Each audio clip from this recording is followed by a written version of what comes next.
Okay, think about this for a second. A tiny, tiny blood vessel in a baby's heart before they're even born. It's called the ductus arteriosus. Mm-hmm.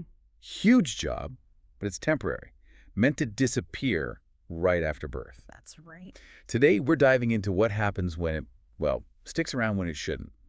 Patent ductus arteriosus. Yeah.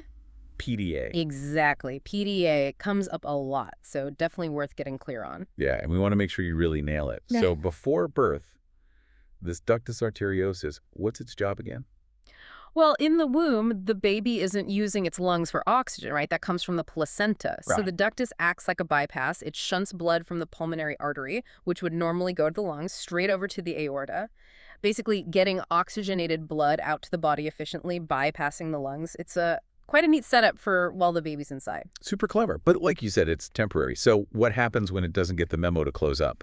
That's our mission today, right? Absolutely. We want to give you a really clear, high-yield rundown of PDA. Everything you need for revision. And we'll throw in some memory aids, maybe a few questions to help it all, sink in. Sounds good.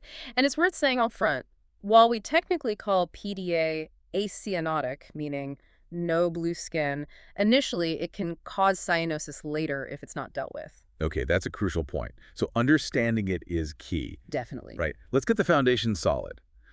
What exactly is the definition of patent ductus arteriosus?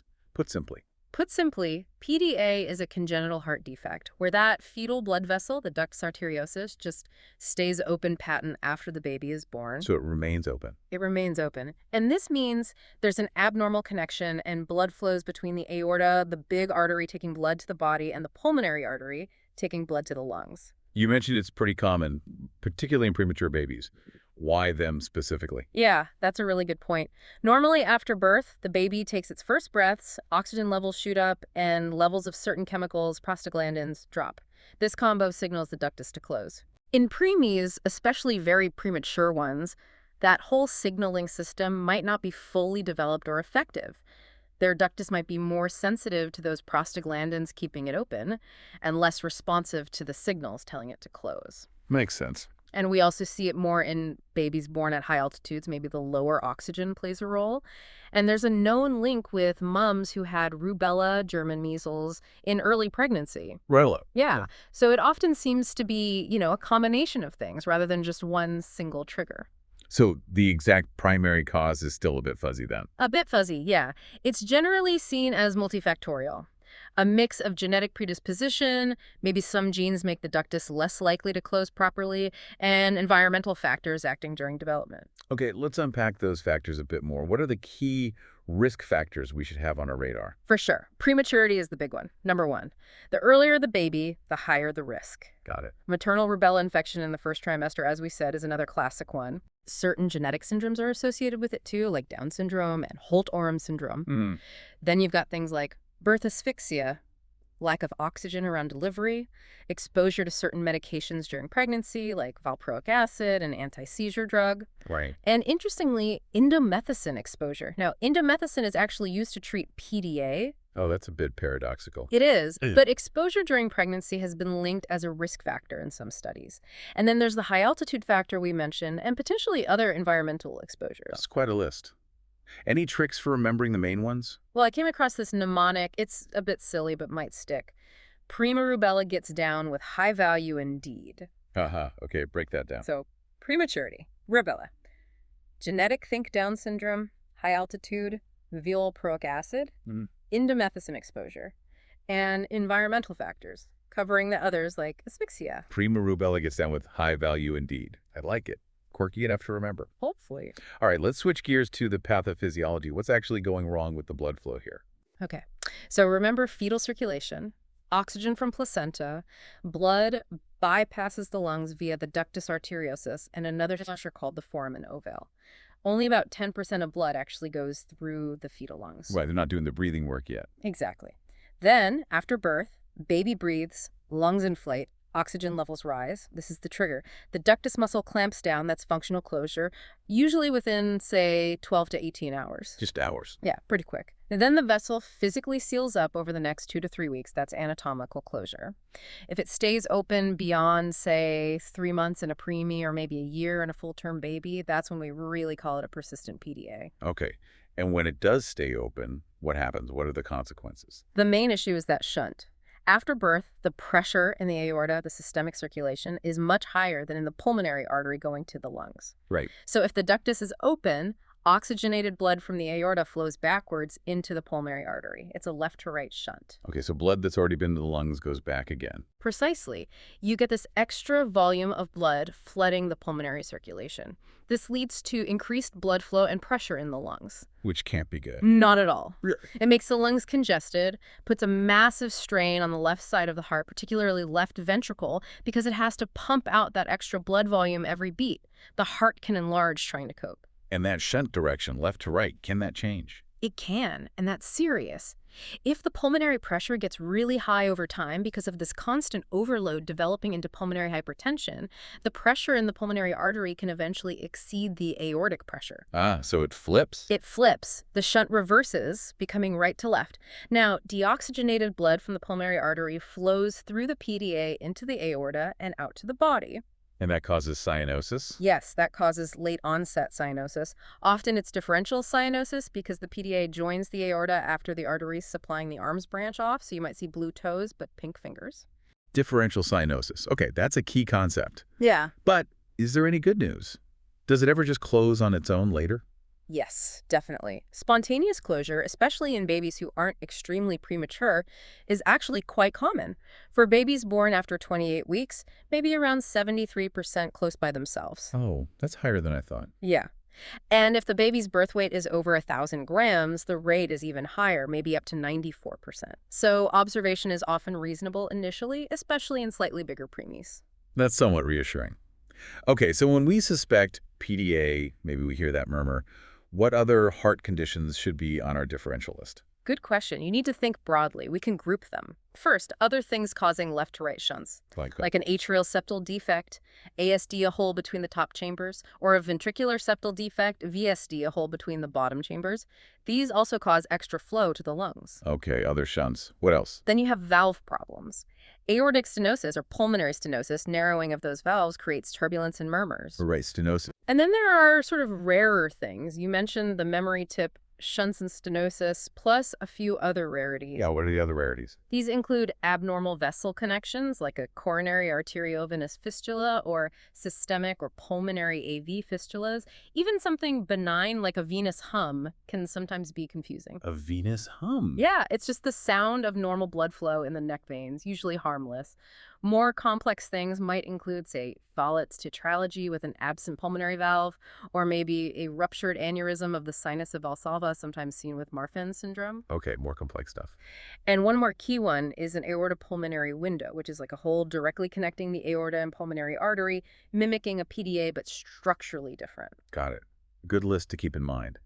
Now, how common actually is PDA? What's the epidemiology look like? It's definitely one of the more common congenital heart defects. Estimates vary, but roughly 2 to 8 cases per 1,000 live births. That makes up maybe 5 to 10% of all congenital heart problems. So, fairly significant. And for full-term babies? In terms of babies, diagnosed PDA is maybe 1 in 2,000. But if you include the silent ones, small PDAs that don't cause obvious symptoms and might close later or never be found, the incidence could be as high as 1 in 500. Wow, so potentially quite a few silent ones out there. Potentially, yes. Yeah. And again, we think genetics, infections like rubella play a role. Oh, and gender, it tends to be more common in girls. Girls. Interesting. Is there an exception? Yes, the exception is when it's linked to congenital rubella syndrome, then it seems to affect boys more often. And just to hammer it home, the rates are much, much higher in preemies, especially those born before 28 weeks. Okay, crystal clear on the prevalence. Let's talk presentation. What do we actually see or hear in a patient with PDA? How does it show up? It really depends heavily on the size of the PDA and how much blood is shunting through it. Right. A small PDA might cause absolutely no symptoms. Nothing. It could just be picked up incidentally when someone listens to the heart for another reason. An incidental murmur. Exactly. But a large PDA, especially in an infant, that's a different story. What are the classic signs, then, for a larger one in a baby? The absolute classic is the murmur. It's described as a continuous, machinery-like murmur, very characteristic. Machinery-like. Okay. You might also see bounding pulses, really strong, forceful pulses, rapid breathing, tachypnea, difficulty feeding, getting tired easily during feeds, poor weight gain, what we call failure to thrive, and because of the extra lung flow, they might get recurrent chest infections. Okay, so murmur, pulses, breathing, feeding, growth, infections. What about on physical examination? What would you specifically look for or find? On exam, you might find tachycardia, a fast heart rate, a wide pulse pressure that's a big difference between the top systolic and bottom diastolic blood pressure numbers. Wide pulse pressure, got it. The precordium, the chest wall over the heart, might feel hyperactive, like it's working really hard. Yeah. You might feel a vibration, a systolic thrill, usually best felt at the upper left edge of the sternum. Yeah. The first heart sound is usually normal. The second heart sound can be tricky. Sometimes it sounds normal, sometimes single, sometimes obscured by the murmur. And the murmur itself, where and what grade? It's typically a grade 1 to 4 out of 6 continuous murmur, that machinery quality. Best heard just below the left collarbone, the left infraclavicular area, or again, the upper left sternal border. It runs through systole and into diastole. Continuous. In really large shunts, you might also hear an extra sound, a diastolic rumble at the apex from all the extra blood flowing back across the mitral valve. And those bounding peripheral pulses are often quite striking. Okay. Any other signs if things are really severe? Yeah, in severe cases, you could see that differential cyanosis we talked about, signs of heart failure, maybe liver and spleen enlargement, hepatosplenomegaly or edema. Preemies might have episodes of apnea, stopping breathing. Apnea too. Yes. Older kids with maybe smaller, undiagnosed PDAs might just present with exercise intolerance, getting breathless easily with activity. And late signs include features of pulmonary hypertension. In infants, that tachypnea can worsen into significant respiratory distress, sometimes needing ventilation support. So here's a quick question then.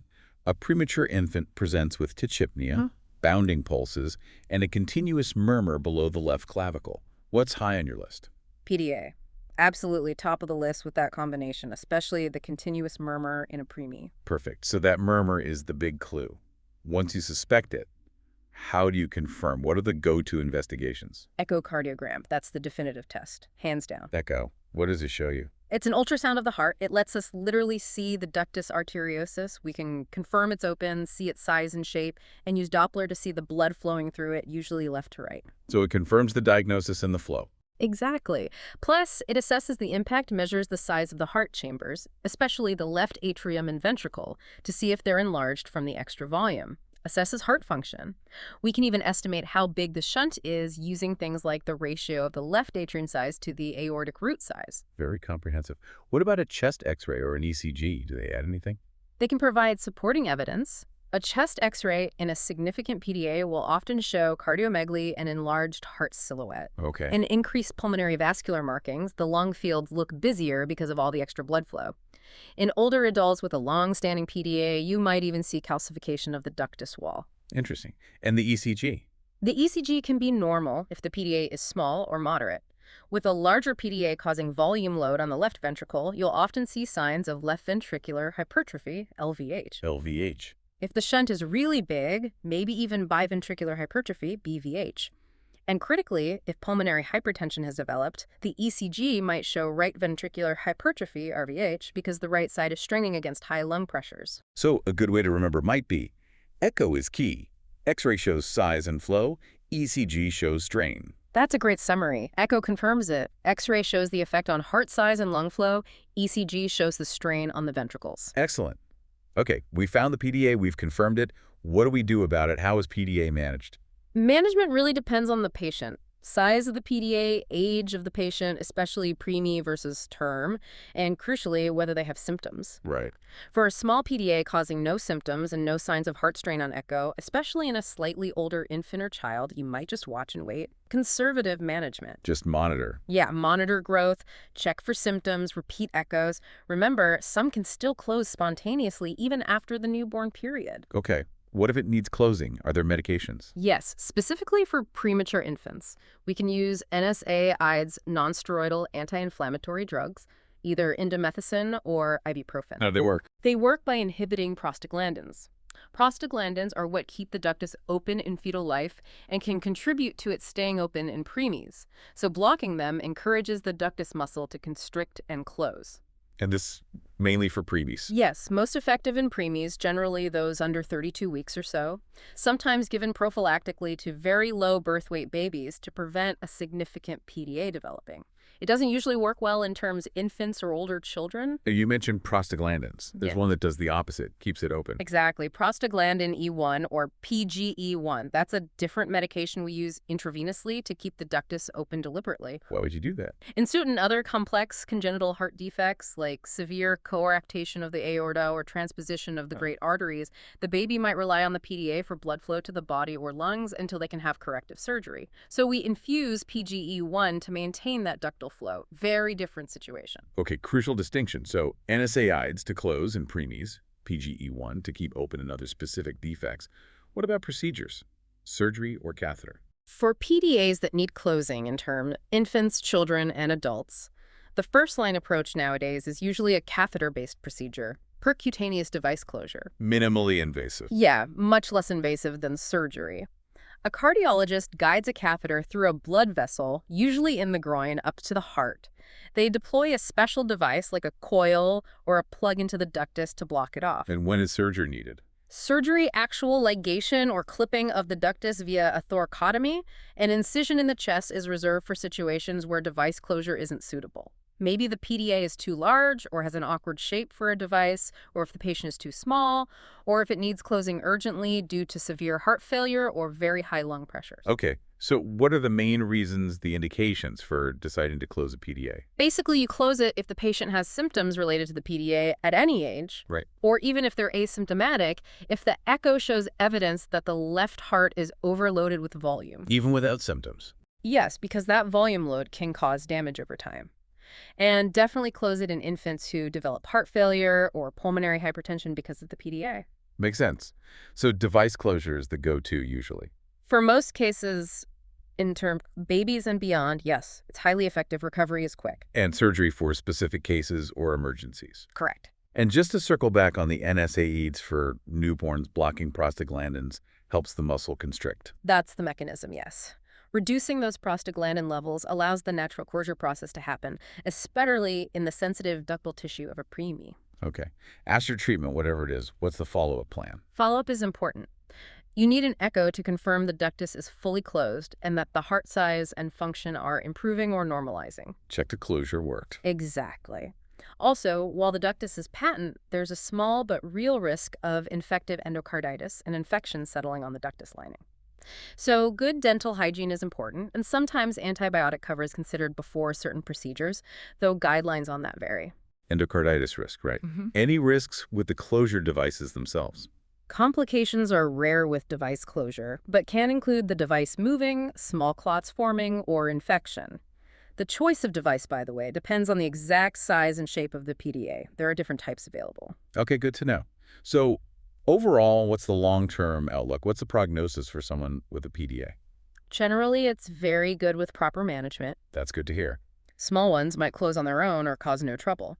For significant PDAs, closing them early prevents those long-term problems. If left untreated, large PDAs can lead to pulmonary hypertension, which can become irreversible, heart failure, and that endocarditis risk. So closure really makes a difference. Huge difference. It improves heart function, gets rid of symptoms, and prevents the serious downstream complications. For kids who have closure, the prognosis is usually excellent. They typically lead normal lives. Even with complications before closure. Well, if things like heart failure or pulmonary hypertension were already present, they need managing too, but closure is still key. Long-term follow-up is wise, just to keep an eye on overall heart health. But for many, especially older patients closed without pre-existing issues, they might not even need specialist cardiac follow-up long-term. And activity levels. Usually no restrictions needed once successfully closed and recovered. They can run around and play like any other kid. Fantastic. Lastly, let's just clearly list those potential complications again if a PDA isn't treated or if things go wrong. Sure. The big ones stem from that abnormal flow. So, pulmonary hypertension from the high flow and pressure in the lungs. Congestive heart failure because the heart is overworked. Infective endocarditis, that risk of infection. Increased susceptibility to respiratory infections. Pulmonary edema, fluid buildup in the lungs. And in babies, growth and feeding issues due to the effort of breathing and feeding. And the risk depends on the PDA size. Absolutely. A tiny, hemodynamically insignificant PDA might never cause any of these. But a large PDA with significant shunting, that left heart volume load, is what drives the risk of heart failure and eventually irreversible pulmonary vascular disease if left too long. Which underscores why picking them up and managing them appropriately is so vital. Precisely. Regular follow-up and timely intervention are key. Okay, so wrapping this up then. Patent ductus arteriosus, common congenital issue, spectrum of presentations from silent to severe. But the key takeaway seems to be that with good diagnosis, especially using echo and appropriate management, whether that's watchful waiting, medication preemies, or closure procedures, the outcome for most people is really very good. That's it exactly. Understanding the physiology, recognizing that classic machinery murmur, knowing the investigation pathway and the management options, that's what you need for effective revision and practice. Absolutely. It's a fascinating look at how that crucial switch from fetal to newborn life happens and what happens when one part doesn't quite switch off. It makes you wonder, should we be more actively screening for those silent PDAs? What's the real long-term impact of even a small shunt left alone for decades? Something to think about. Interesting thought. Well, hopefully this deep dive has been really helpful for your revision. If you want more resources like this, definitely check out PastTheMSRA.com and FreeMSRA.com. They've got loads of great material. Thanks for joining us.